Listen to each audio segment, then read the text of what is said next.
नमस्कार। State bulletin में आप सभी का बहुत स्वागत है। मैं हूं आपके साथ वक्ता दुबे। बुलेटिन की शुरुआत झारखंड की खबर के साथ करते हैं। रांची लोकसभा सीट से पराजय के बाद कांग्रेस पार्टी की यशस्विनी सहाय ने रांची की जनता का आभार व्यक्त किया और उन्होंने कहा कि काफी कम समय में जनता ने जो अपार स्नेह और प्यार दिया उसके लिए आभारी हूं और विश्वास दिलाती हूं कि यहां की जनता के साथ सदैव खड़ी रहूंगी। यशस्विनी सहाय कांग्रेस भवन में पत्रकारों से बात कर रही थी। उन्होंने नवनिर्वाचित सांसद बीजेपी के संजय सेठ को बधाई देते हुए ये कहा कि जनता ने दूसरी बार मौका दिया है, उम्मीद है जनता के मुद्दों पर खरे उतरेंगे। साथ ही उन्होंने ये भी कहा कि हमारे पास सिर्फ 25 दिनों का समय था और इतने कम समय में जितना कर पाए हमने किया है।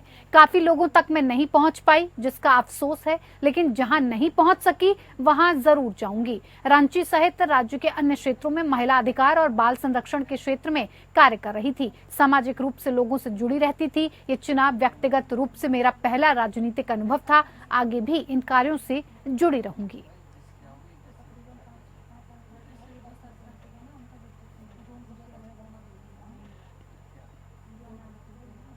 धनबाद झारखंड विधिक सेवा प्राधिकरण के निर्देश पर जिला विधिक सेवा प्राधिकरण की तरफ से सिविल कोर्ट धनबाद में 29 जून 2024 को एक दिवसीय भू अधिग्रहण राजस्व संग्रहण में संबंधित मुकदमों के निपटारे के लिए स्पेशल लोक अदालत का आयोजन किया गया और जिसको लेकर व्यापक स्तर पर तैयारी चल रही है। और इसी कड़ी में गुरुवार को जिला विधिक सेवा प्राधिकार के चेयरमैन सह धनबाद के प्रधान जिला और सह सत्र न्यायाधीश राम शर्मा ने जिला प्रशासन, BCCL, ECL, SAIL, Tata, railway, DVC, PSU अधिकारियों और नगर निगम के अधिकारियों, अधिवक्ताओं के साथ समीक्षा बैठक की। उन्होंने प्रशासनिक पदाधिकारियों को निर्देश दिए कि ज्यादा से ज्यादा विवादों का निपटारा नेशनल लोक अदालत में कराएं ताकि पक्षकारों को परेशानी न हो और उन्हें उचित मुआवजा मिल सके। जानकारी देते हुए प्राधिकार के सचिव सह अवर न्यायाधीश राकेश रोशन ने बताया कि 29 जून को भू अधिग्रहण राजस्व संग्रहण के मामलों के निपटारे के लिए विशेष लोक अदालत लगाई गई है।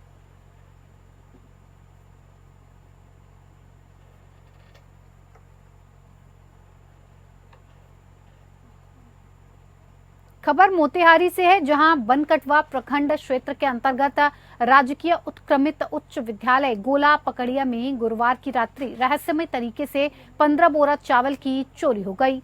शुक्रवार की सुबह ग्रामीणों का हुजूम स्कूल परिसर में जमा हो गया। आश्चर्यजनक है कि भंडार कक्ष में रखे हुए कुल 18 बोरे चावल में से 15 बोरे चावल की चोरी हुई और 3 बोरे चावल को किन परिस्थितियों में छोड़ दिया गया, इस संबंध में बताते हुए विद्यालय के रात्रि रक्षक मणिभूषण कुमार यादव ने ये बताया कि रात्रि के करीब 3 बजे के आसपास मुंह पर गमछा बांधे चोरों ने चोरी की घटना को अंजाम दिया है। उसने गांव के ही कुछ युवकों के शामिल होने का संदेह प्रकट किया। मामले की जानकारी होते ही बीईओ कल्पना कुमारी ने विद्यालय पहुंचकर जांच आरंभ की और इस बीच करीब दर्जन भर ग्रामीण एचएम के कक्ष में प्रवेश कर जमकर हंगामा काटने लगे।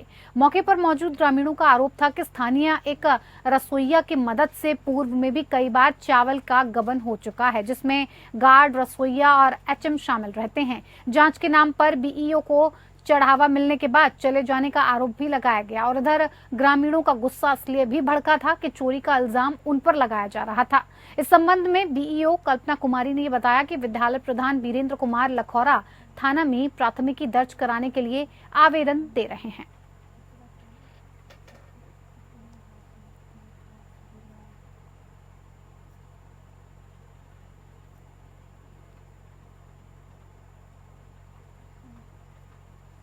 इधर सिमडेगा में ठेठई टांगर थाना क्षेत्र के जामपानी कुसुम टोली में जंगली हाथी ने एक महिला को कुचलकर मार डाला।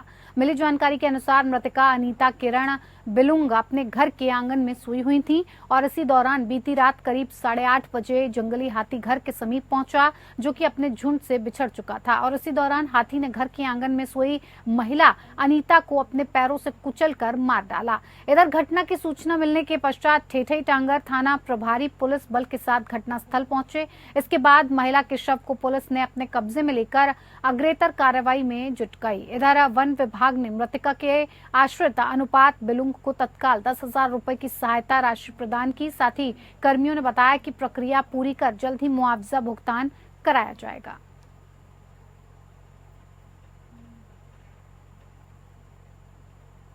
अब खबर छत्तीसगढ़ से। उप मुख्यमंत्री अरुण साहब ने भूपेश बघेल पर सवाल उठाते हुए ये कहा है कि पूर्व मुख्यमंत्री सहित कांग्रेस के दिग्गजों की शर्मनाक हार हुई है और अपने गृह लोकसभा क्षेत्र में पूर्व मुख्यमंत्री के रहते 4.5 लाख वोटों से कांग्रेस को हार का सामना करना पड़ा।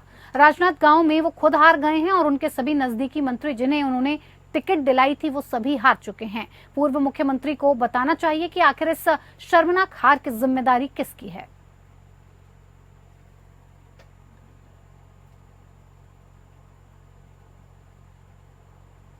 वरिष्ठ पुलिस अधीक्षक संतोष सिंह के दिशा निर्देश पर पुलिस ने नशे के खिलाफ कार्रवाई और जागरूकता अभियान निजात अभियान शुरू किया है, जिसमें नशे के खिलाफ निजात अभियान चलाकर शहर में बैनर, पोस्टर और कार्यक्रम आयोजित कर लोगों को न केवल जागरूक किया जा रहा है, लेकिन नशे के अवैध कारोबारियों के विरुद्ध कड़ी कार्रवाई की जा रही है। साथ ही नशे के गिरफ्त में आए लोगों की काउंसलिंग कर उनको नशे से निजात दिलाई जा रही है। इसी क्रम में थाना सिविल लाइन पुलिस टीम की तरफ से कलेक्ट्रेट गार्डन में निजात अभियान के तहत कार्यक्रम आयोजित कर ऑटो चालक संघ के लोगों को और न्यू सर्किट हाउस, कटोरा तालाब, पंजाबी कॉलोनी और ताजनगर क्षेत्र में लगभग 500 से 600 लोगों को एकत्र कर नशे से होने वाले शारीरिक, मानसिक, सामाजिक और आर्थिक दुष्प्रभाव के बारे में जानकारी देते हुए जागरूकता कार्यक्रम किया गया है।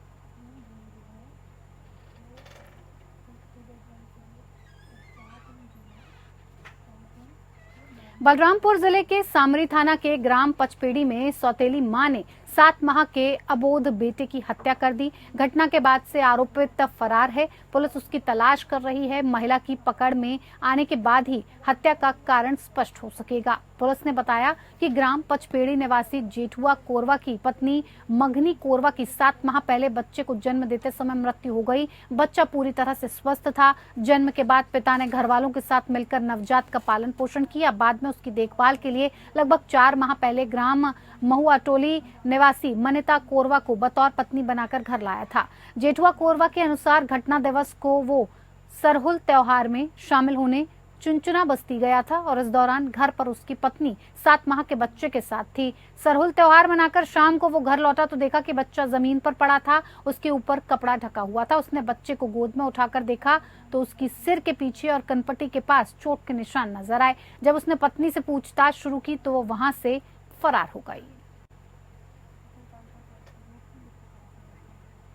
खबर मध्य प्रदेश से। मध्य प्रदेश के नीमच में अनाज चोरी के आरोप में एक शख्स के साथ अमानवीय व्यवहार की घटना सामने आई और जहां आरोपी की आधी मूछें काटकर उसका सिर मुंडवा दिया गया। वहीं इस मामले में नीमच पुलिस ने गंभीरता से एक्शन लिया। दरअसल घटना गुरुवार शाम नीमच के मनासा की है, जहां कृषि उपज मंडी में अनाज चोरी के शक में कंजारडा क्षेत्र के एक व्यक्ति के साथ व्यापारियों ने अमानवीय व्यवहार किया। इस दौरान शख्स को पकड़कर नाई की दुकान पर ले जाकर उसकी आधी मूछें काटकर उसका सिर मुंडवाया गया और वीडियो बनाकर उसे सोशल मीडिया पर वायरल किया गया। हालांकि जैसे ही वीडियो वायरल होकर नीमच एसपी अंकित जायसवाल के पास पहुंचा, एसपी ने तुरंत मामले की गंभीरता को देखते हुए मनासा पुलिस के अधिकारियों को मामले में सख्त कार्रवाई करने के निर्देश दे दिए। मनासा पुलिस ने व्यापारी, नाई और वीडियो बनाने वाले सहित 9 लोगों के खिलाफ विभिन्न धाराओं में मामला दर्ज कर जांच का आदेश दिया है। बुधनी रेहटी मार्ग पर भीषण सड़क हादसा हुआ है। हादसा 2 लोगों की मौत और 1 के घायल होने की खबर सामने आई है। आपको बता दें कि बुधनी से रेहटी मार्ग पर ग्राम पिली करार के पास बस ने बाइक सवार को टक्कर मार दी, जिससे 2 लोगों की घटनास्थल पर ही मौत हो गई। वहीं एक व्यक्ति घायल बताया जा रहा है। घायल का सामुदायिक स्वास्थ्य केंद्र बुधनी ले जाया गया है। पुलिस मौके पर पहुंचकर मृतकों का पंचनामा तैयार कर दोनों को पोस्टमार्टम के लिए भेजा गया है।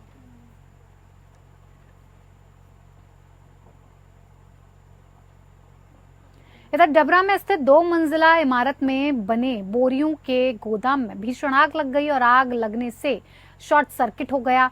बीएसएफ के दमकल दस्ते सहित डबरा पिछौर से आई फायर ब्रिगेड की 10 से अधिक गाड़ियों ने पानी फेंक कर आग पर काबू पाया। बताया जा रहा है कि 110 फीट के गोदाम में 20 लाख से अधिक का वारदाना भरा था, जो कि जलकर राख हो गया। साथ ही घर भी क्षतिग्रस्त हो गया। गोदाम की दूसरी मंजिल पर सो रहे लोगों ने आग देख प्रशासन को सूचना दी। सूचना मिलते ही सिटी थाना प्रभारी यशवंत गोयल और तहसीलदार विनीत गोयल मौके पर पहुंचे और जांच पड़ताल की।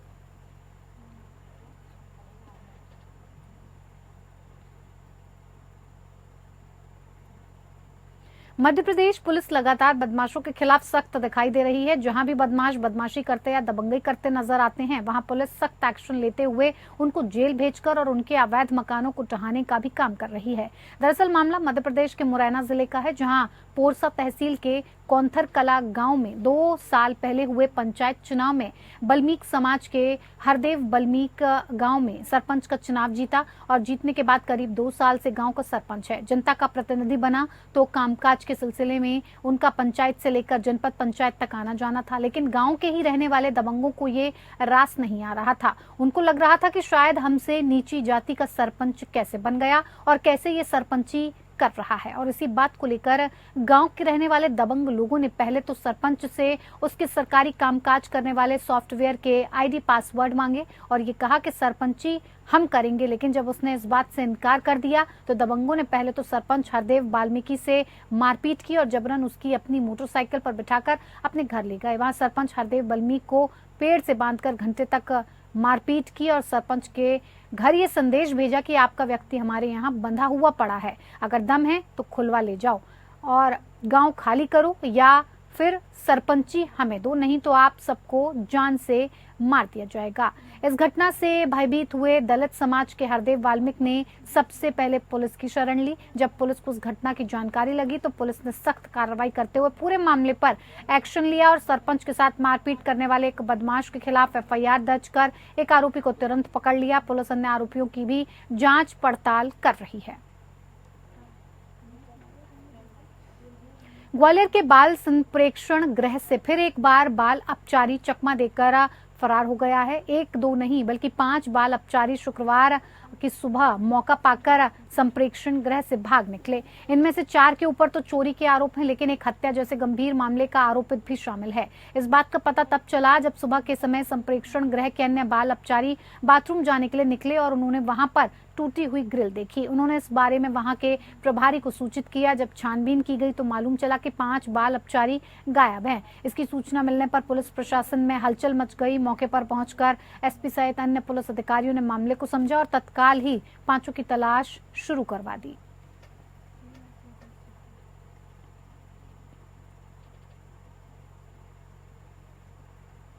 अब खबर राजस्थान से। खबर हनुमानगढ़ के टिब्बी से है, जहां रामसरा गांव में निर्माणाधीन डॉक्टर अंबेडकर सामुदायिक भवन की नींव तोड़ने का मामला तूल पकड़ता जा रहा है। गुरुवार को आक्रोशित ग्रामीणों ने आजाद समाज पार्टी जिलाध्यक्ष रेवंत राम मेघालय और डॉक्टर अंबेडकर नवयुवक संघ अध्यक्ष एडवोकेट अमर सिंह बांदड़ा के नेतृत्व में एसडीएम और पंचायत समिति कार्यालय के समक्ष प्रदर्शन किया और तहसीलदार चंदन पवार और पंचायत समिति प्रधान निक्कू राम को मुख्यमंत्री के नाम ज्ञापन सौंपा। ज्ञापन में लिखा गया कि मामले में कथित दोषियों के खिलाफ मुकदमा दर्ज किया जाए और निर्माण कार्य को यथावत शुरू करवाया जाए। बताया गया है कि निर्माणाधीन डॉक्टर अंबेडकर सामुदायिक भवन की नींव तोड़ने से अनुसूचित जाति सहित सर्व समाज के लोगों में रोष व्याप्त है। ग्रामीणों ने सरपंच प्रतिनिधि और कई अन्य जनों पर नियम विरुद्ध अंबेडकर भवन की नींव तोड़ने के आरोप लगाए हैं।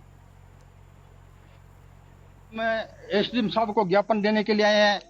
ये जो मामला है रामपुरा उर्फ रामसरा का, जो वहाँ पर के डॉक्टर अम्बेडकर भवन है, उस भवन की जो निर्माणाधीन कार्य था, जो मकान बन रहे थे कमरे, उसकी जो 4 दीवारी इन 3 लोगों ने और उनके कुछ साथी है, तो सरपंच पति कृष्ण खटोवालिया और डायरेक्टर पति राय सिंह चावरिया और उप सरपंच जो है पति सत्यनारायण, तो ये तीनों ही इन पदों का दुरुपयोग कर रहे हैं। क्यों सरपंच और है, डायरेक्टर उनकी पत्नी है और उप सरपंच भी उनकी पत्नी है, लेकिन ये पद का दुरुपयोग करते हुए और वहां पर जो है अम्बेडकर भवन की जो 4 दीवारी इन्होंने गिरा दी, जो कि कार्य चल रहा था। राजस्थान में इस वक्त गर्मी को देखते हुए लोग पानी की समस्या से जूझ रहे हैं। मुख्यमंत्री विधानसभा क्षेत्र सांगानेर में भी पानी की किल्लत से आमजन भारी परेशान है और इसको लेकर कांग्रेस प्रदेश महासचिव और विधायक प्रत्याशी रहे पुष्पेंद्र भारद्वाज ने आमजन और कांग्रेस कार्यकर्ताओं के साथ अधिशासी अभियंता के कार्यालय पर नारेबाजी करते हुए प्रदर्शन किया और अधिकारियों को ज्ञापन सौंपा। सांगानेर से कांग्रेस प्रत्याशी पुष्पेंद्र भारद्वाज ने कहा कि मुख्यमंत्री महोदय से अपने विधानसभा क्षेत्र के आमजन का दुख दूर नहीं किया जा रहा। आज सांगानेर की पानी के लिए तरस रही है। सरकारी पानी के टैंकरों की कालाबाजारी चल रही है। टैंकर वाले अवैध वसूली करने में लगे हुए हैं।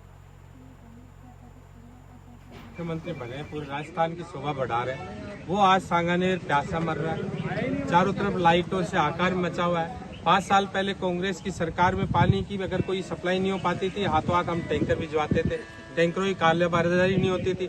आज एक एक टैंकर के 500 रुपए से लेकर 1000 रुपए तक मनमानी कीमत वसूल रहे हैं। हमारी माताओं बहनों को परेशानी नहीं होती। सुबह पहले जो लाइट कभी हमारे टाइम जाती थी, हमारे फोन करते ही वापस 10-20 मिनट में आ जाती थी।